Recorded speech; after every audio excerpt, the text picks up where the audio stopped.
The Sri Lanka grey hornbill is a bird and endemic resident breeder in Sri Lanka.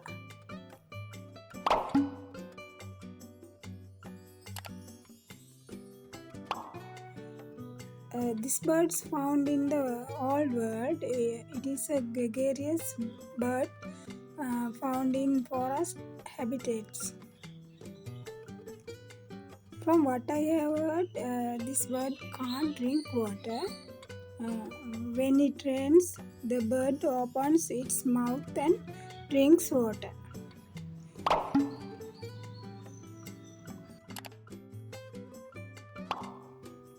When the rain is approaching, it caws.